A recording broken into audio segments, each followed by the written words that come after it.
So in today's episode, we're going to be looking at Summoner Wars. Summoner Wars is a game designed by Colby Dauch. He actually self-published under the company Plaid Hat Games. This is their first big project. And if you're interested in the game, if this review looks like it's going to be something you'd enjoy, you should absolutely come to DenCon, which we discussed in the convention section of tonight's episode, because Colby Dauch will actually be speaking at DenCon, and he'll be hosting a Summoner Wars tournament. So if this looks like a game you'd enjoy playing, or if you're already a fan, you should absolutely come on over to DenCon and check him out there. So now on to the game. So Summoner Wars is a combination board card game. It's a pretty unique sort of subgenre. And it is an epic battle between two summoners, each with generating vast armies and pitching them against one another.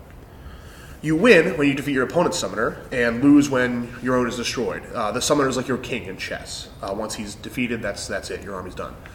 Summoner looks like this. This is Olden, the summoner for the Guild Dwarves. And there are a few relevant stats on all the units, which I can go over now. Take the Defender. So this is a common unit. You have many common units in your deck, in addition to your champion units, which you have fewer of, and they're more unique. You have the name at the top, obviously. You have the summoning cost here in this banner, which I'll go over later. The attack dice here. And the hit points right here. There are 2 filled-in circles of the potential 9. That shows how many wounds this unit can take before being destroyed.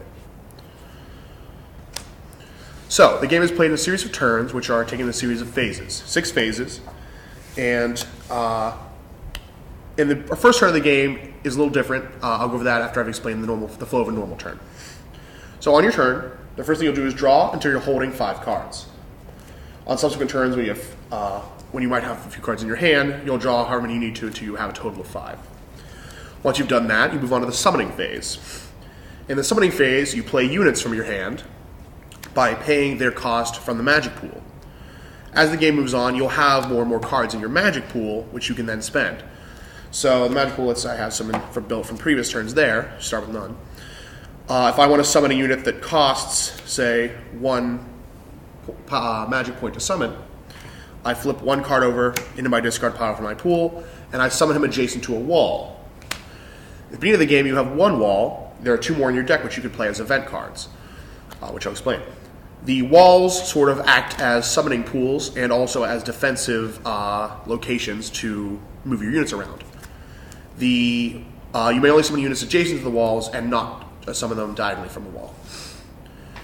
After you've summoned as many units as you like, paying as much magic as you need to, you then move on to the play event card phase. These are event cards. They have various effects, which can range quite a bit, and they are linked to your summoner. As you get more expansions for the game, you can change the units in your army, but you always have to have the event cards that match up with the summoner. These sort of represent his spells, his sort of array of abilities. And they usually complement your army pretty well and usually have a nice, cohesive strategy to them.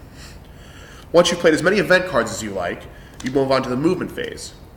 In the 4th phase, movement, you may move 3 of your units up to 2 spaces each. You may not move them diagonally, and you may not move them through any units, including your own. This means that if you're not careful, you can clog up your board with too many of your own units and really slow yourself down. After the movement phase, you can declare attacks. In the attack phase, you have 3 attacks to use. You may only use 1 attack per unit, and you do not have to attack with units that you happen to have moved that turn.